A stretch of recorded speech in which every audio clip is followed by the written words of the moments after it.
بسم اللہ الرحمن الرحیم 7 مرتبہ رات کو یہ لفظ پڑھ کر سو جائے، لاکھوں حاجات کیوں نہ ہو، بس یہی وظیفہ کافی ہے۔ رزق بے شمار اور برکتوں کے نزول کا سرچشمہ۔ محترم ناظرین، بہن بھائیو، السلام علیکم ورحمۃ اللہ وبرکاتہ۔ 7 مرتبہ رات کو یہ لفظ پڑھ کر سو جائے، صبح اٹھتے ہی دل کی دھڑکن آپ کو ایک الگ کیفیت بیان کرے گی۔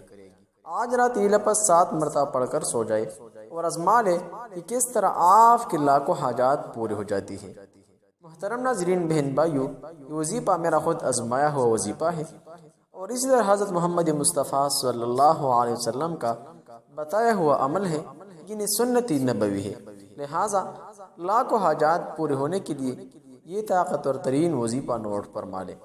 اگر آپ کی حاجت ہے کہ میری شادی ہو جائے، آپ کی حاجت ہے کہ میری نکاح کا بندوبست ہو جائے، آپ کی حاجت ہے کہ میری رزق میں برکت نصیب ہو جائے، آپ کی حاجت ہے کہ میری زندگی میں سکون و اطمینان آ جائے، آپ کی حاجت ہے کہ آپ کے مشکلات ختم ہو جائے، آپ کی حاجت ہے کہ آپ کے اولاد کامیاب ہو جائے، آپ کی حاجت ہے کہ آپ کو گاڑی بنگلہ نصیب ہو جائے، آپ کی حاجت ہے کہ آپ مستقبل میں کامیاب بن جائے، تمام تر حاجتوں کے لیے یہ وظیفہ سنت نبوی عمل آج رات ضرور آزما لے۔ انشاءاللہ 7 مرتبہ یہ لفظ پڑھ کر سو جائے اور لاکھوں حاجات کو پوری ہوتی ہوئے دیکھ لے۔ دعائیں دیں گے کہ کاش یہ وظیفہ پہلے سے پڑھنا ہوتا۔ محترم ناظرین، انتہائی قیمتی وظیفہ ہے۔ سب سے پہلے حضور صلی اللہ علیہ وسلم کا فرمان سنتے ہیں کہ ذکر اللہ کی فضیلت و اہمیت نہیں ہے؟ جناب، ذکر اللہ کی تو بڑی فضیلت ہے۔ آئے تھوڑا سا سمجھنے کی کوشش کرتا ہے۔ 7 مرتبہ آج رات یا دن میں یہ لفظ پڑھ لے، وظیفہ آگے بتانے جا رہا ہوں۔ وظیفہ کی کمالات اور کرشمات، یعنی جو بندہ ذکر اللہ کرتا ہے اس کی اطمینان قلب، یعنی اطمینان قلب، سکون قلب نصیب ہوتی ہے۔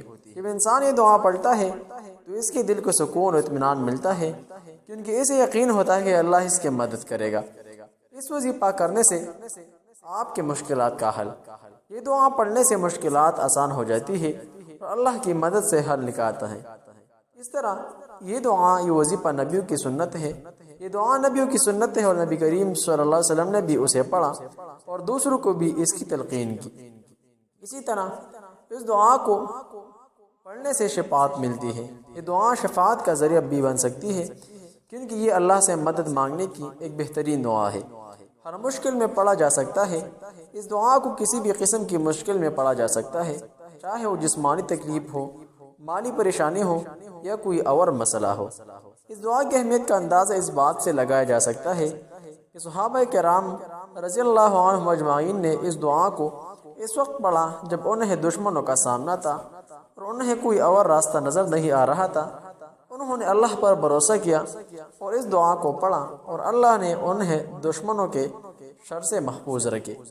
محترم ناظرین، بس یہی دعا ہے، اس دعا کی یہی فضیلت ہے۔ اب آپ پر منحصر ہے، وظیفہ کی طرف جا رہے ہیں۔ محترم ناظرین، اللہ تعالیٰ فرماتے ہیں جو کتاب آپ پر اتاری گئی اس کی تلاوت کرتے رہے اور نماز کو بندی سے ادا کرتے رہے، یقیناً یہ نماز بے شرمی اور برائی سے روکتی ہے اور اللہ کا ذکر سب سے بڑی چیز ہے اور جو کچھ تم کر رہے ہو اللہ تعالیٰ اسے جانتا ہے۔ خدا کا ذکر سب سے بڑی چیز ہے، کیونکہ ذکر اللہ کرنے والے کو خدا بھی یاد کرتا ہے، اور اس سے بڑی چیز اور کیا ہوگی۔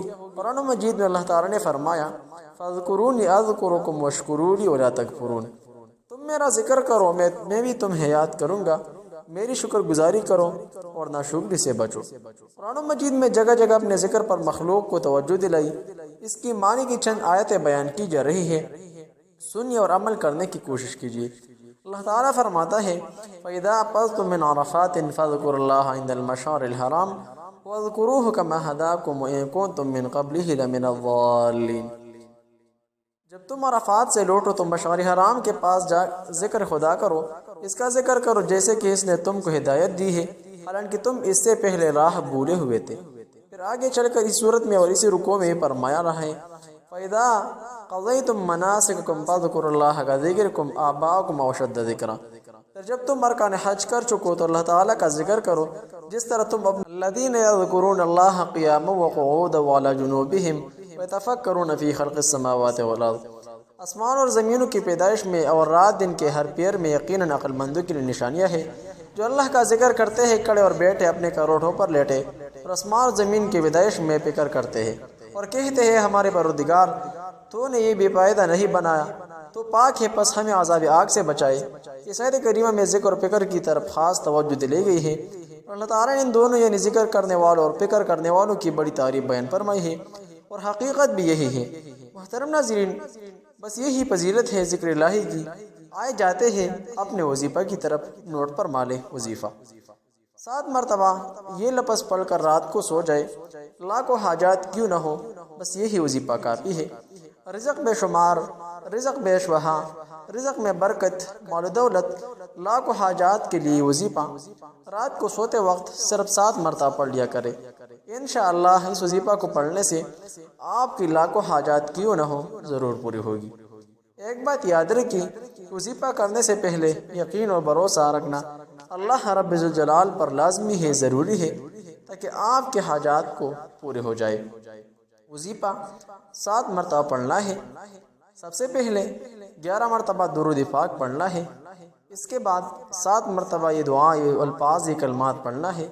یہ تسبیحات اور سنت نبی صلی اللہ علیہ وسلم کا وظیفہ پڑھنا ہے۔ آخر میں وظیفہ پڑھنے کے بعد 11 مرتبہ درود پاک پڑھنا ہے۔ محترم ناظرین، وظیفہ نوٹ پر مالے حسبنا اللہ و نعم الوکیل ایک جامع اور مختصر دعا ہے جس کا مطلب ہے ہمارے لیے اللہ کافی ہے اور بہترین کارساز ہے۔ یہ دعا بہت فضیلت رکھتی ہے اور اس کے پڑھنے کی بہت اہمیت ہے۔ نبی کریم صلی اللہ علیہ وسلم اور صحابہ کرام رضی اللہ اجمعین نے بھی اس دعا کو مشکل حالات میں پڑھا اور اس سے انہیں بہت سکون اور اطمینان ملا۔ محترم ناظرین، اس دعا کی فضیلت اہمیت درج ذیل ہے، لہٰذا قلبی سکون کے لیے، مشکلات کے خاتمے کے لیے، رزق میں برکت کے لیے یہ دعا پڑھنا ضروری ہے۔ لہٰذا ہمیں چاہیے کہ ہم اس دعا کو اپنی زندگی کا حصہ بنائیے اور جب بھی کوئی مشکل پیش آئے تو اسے پڑھ کر اللہ پر بھروسہ کریں۔ محترم ناظرین، بہن بھائیوں، روزانہ کم از کم 7 مرتبہ کلمات پڑھ کر سو جائے اور ساتھ ساتھ سورہ اخلاص 3 بار پڑھ کر اپنی حاجت مانگ لے۔ رات کو سوتے وقت یہ تسبیحات پڑھے، انشاءاللہ صبح اٹھتے ہی دل کی ہر جائز حاجت پوری ہوگی۔ اسی طرح اگر 1 مرتبہ یہ وظیفہ پڑھنے سے آپ کی حاجت پوری نہ ہو سکی تو دوبارہ یہ وظیفہ پڑھ لیں، اس کے بعد دوبارہ پڑھ لیں، اپنے حاجت پوری ہونی تک وظیفہ لازمی جاری و ساری رکھیں۔ یقیناً اپنی حاجت کی پوری ہونے تک انشاءاللہ مفید ہونے کا ذریعہ بنے گا۔ اسی طرح کے اسلامک وظائف کے لیے چینل کو ضرور سبسکرائب کیجیے، ویڈیو کو لائک اور آگے شیئر کریں تاکہ دوسروں کو بھی اس سنت نبی صلی اللہ علیہ وسلم کا وظیفہ سے فائدہ ہو سکے۔ جہاں بھی رہے خوش رہے، سلامت رہے۔ السلام علیکم ورحمۃ اللہ تعالی وبرکاتہ۔